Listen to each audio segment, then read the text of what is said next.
Welcome to Cambridge House Live. I'm Bridget Anderson. Joining me now is Joe Weisenthal. He's the Deputy Editor of Business Insider. Welcome.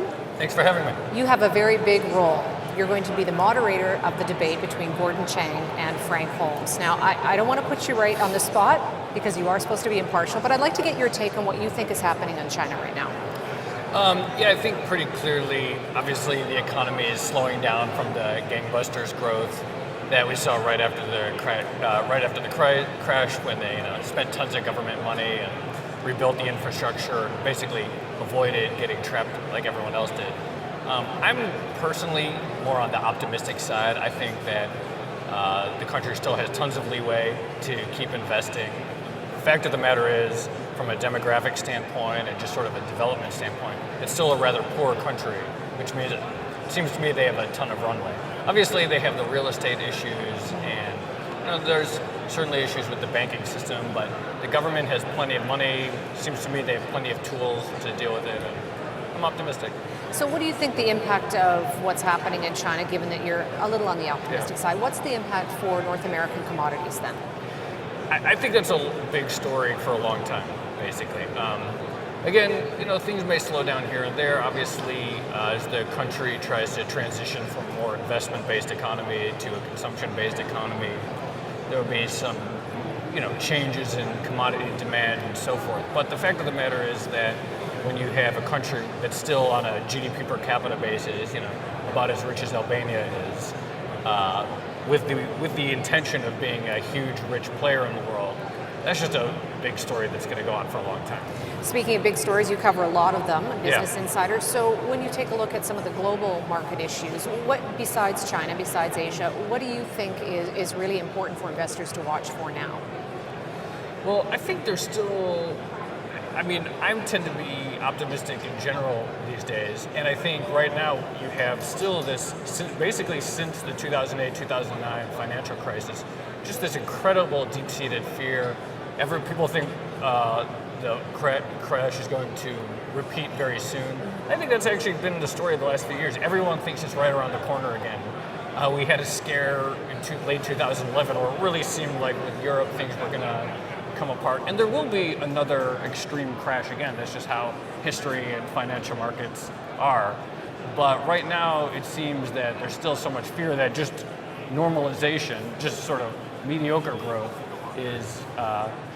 looks good compared to how a lot of people see things happening. So let's talk about Business Insider. Sure. Turned a profit for the first time in 2010. So what do you think the future holds for that model of financial journalism?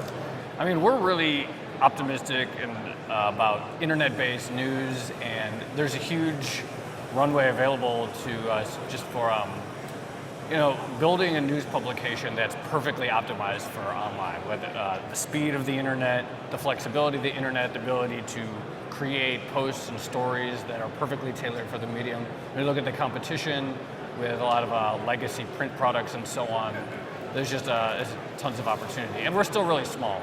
The vast majority of people are still reading the Wall Street Journal and various other publications. So there's a huge pie for us to take from. In fact, you've been a bit of a critic of the mainstream financial media. Why is that? What do you think the flaw is in that model? There's a few different problems. I think there's a lot of timidity about reporting news, the sort of faux balance that you see. In terms of, rather than just saying what we think, this is the truth, or this is how it is, cut out the jargon, cut out the niceties. A lot of traditional financial journalism is still just very very conservative, I would say. And there's a lot of room for people who just want stories and news stripped down to the bare facts and presented in a very clean, easy to read light. It's a great opportunity. So how do you then, and how does Business Insider do things differently? What's your kind of mandate on a daily basis? Well, the big thing for me is live in real time. And so whether it's a jobs report that comes out or an earnings report or some breaking news event, it's just building a team and a editorial room structure that is geared towards being able to cover a story the instant it happens in a very fast multimedia manner. And so that involves aggregation, that involves original reporting, seeing the best of what others are reporting. That's another really big difference, which is that most business publications are still hesitant to link or cite to what others are doing, as we're quick on that. Well, and that's the one thing that, in fact, Business Insider has been criticized, is about over-aggregating. How would you respond to those people? And they're critics on all kinds of things. Basically, I think when people come to us, they want us to show, oh, this is interesting. Here, I think we're fine. People criticize all kinds of things, and it doesn't bother me. So tell me a little bit more about the kind of financial model of Business Insider then. There are some publications that, they're driven by the analyst reports that they're receiving. Right. So how is Business Insider different then? I mean, the business model is pretty straightforward.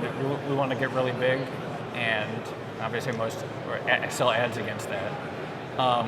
But in terms of how we operate, there are people we talk to all day, and I read analyst reports, and I study a lot of sort of raw economic data from companies or from government reports, and we just try and synthesize it into a fun, informative product. I don't think there's anything magical about it, except that we just try to do it well and create content that people want to read. When looking at some of that hard data that you look at, and speaking particularly to this audience about the Vancouver markets, what do you think are some things that in 2012 that investors should be watching out for when it comes particularly to the Vancouver market? Well, I think what's interesting about markets right now, and it's been the case for a few years, is the correlation of everything. So when stocks go up, commodities go up, gold goes up, and so on. And that'll be really interesting to see. We're starting to see the first signs that perhaps some of the correlations are dissipating. People are getting back to focusing on specific sectors. It's still kind of early, but if the crisis eases in Europe and people no longer fear a double dip or another banking collapse in the US, then we might start to see a return towards sort of actual micro level investing, whereas people like this, but they don't like that.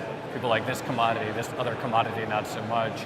And it may make things a bit more challenging in the sense that you actually have to pay attention to specifics. But on the other hand, I think a lot of investors are really eager for that kind of market again, because they don't want to just live in this world where everything goes up or everything goes down, and micro investing or stock selection or so on is irrelevant.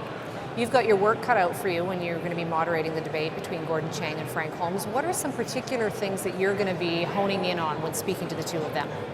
Well, I'm pretty curious about China's transition and whether it is plausible for China to transition its economy from this investment, infrastructure-led economy to a domestic demand economy.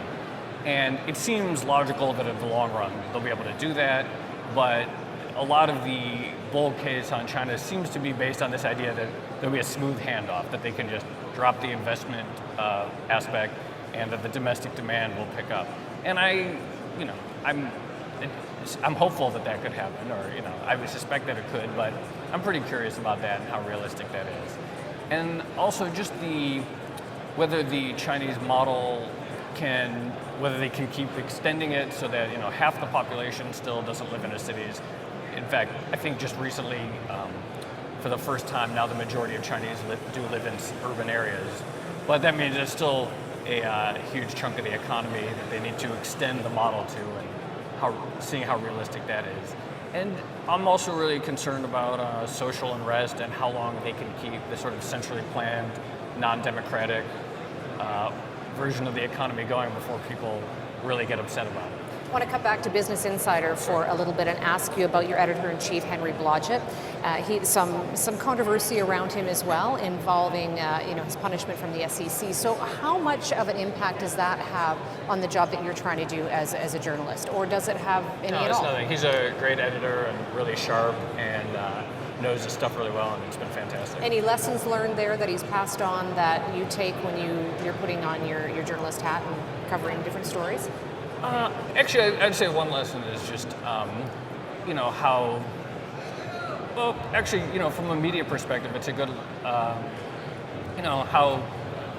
he's a good sort of 360 degree view on all kinds of controversies, and has a really good perception of how stories get played in the media and what the media can do to have a broader view of things, and it's great.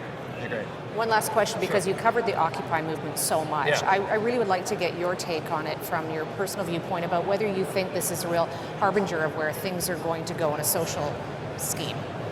I think it is. I mean, I don't know if the Occupy movement itself is going to have much legs. It certainly had more than I expected originally.